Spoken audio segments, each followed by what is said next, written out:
mist still seems to be around, but the sunlight is trying to come out, it seems like. You can see some blue skies in the area. And what did I read today? I guess this was kind of interesting where it talked about police drones. I know most people would be really paranoid about it. It's kind of interesting in this one where they're saying they're doing something different where people aren't as apprehensive for some reason. This one says, inspired by Chula Vista, Tijuana police are flying drones to police neighborhoods. Even though the two cities are intertwined in many ways, they each have their own laws and cultural conceptions of privacy. It makes you wonder, what is the difference, huh? And it says for the Chula Vista police, it says, we only launch drones for emergencies. We do no patrolling whatsoever with our drones. I imagine that's a pretty common practice in terms of police officers monitoring people and all that.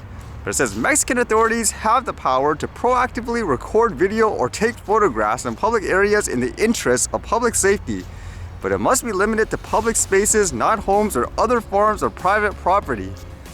Again, it sounds almost similar, isn't it?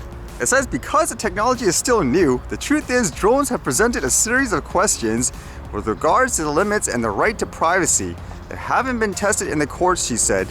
The Mexican public does not seem to be concerned about the Tijuana Police Department's use of drones, but on the US side of the border, Tijuana's program has drawn some scrutiny from privacy advocates. It's kind of interesting to think about there where locals, they just consider, who cares? But then I guess people from other countries see it and they potentially see it's a violation of this and that. So is it just a cultural thing? I think it's only inevitable where these things are going to start replacing things like helicopters and stuff like that. Although with that in mind, the next thing I read was kind of interesting in terms of things like privacy and all that. Apparently Google is getting into more trouble, it says. Google faces lawsuits over location tracking practices from US states. Texas, Indiana, and the District of Columbia sued Alphabet Inc.'s Google on Monday over what they call deceptive location tracking practices that invades users' privacy.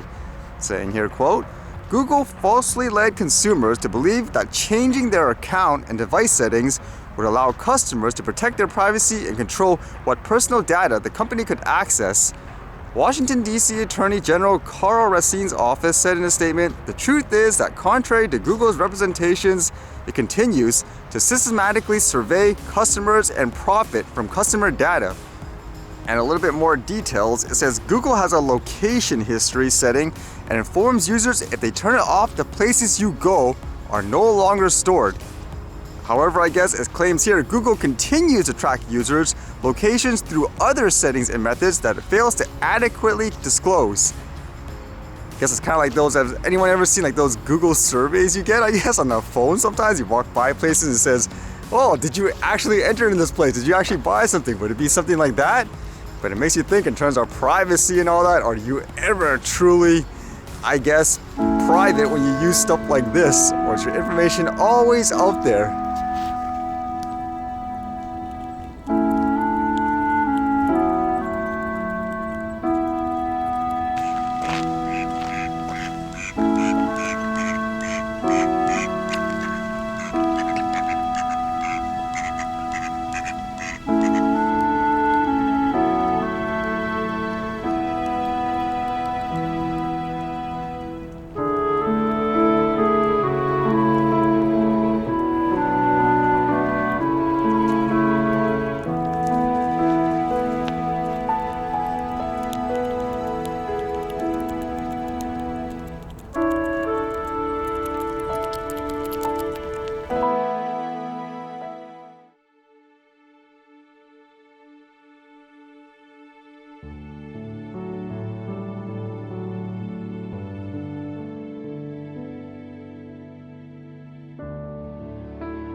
Alright, see you guys later.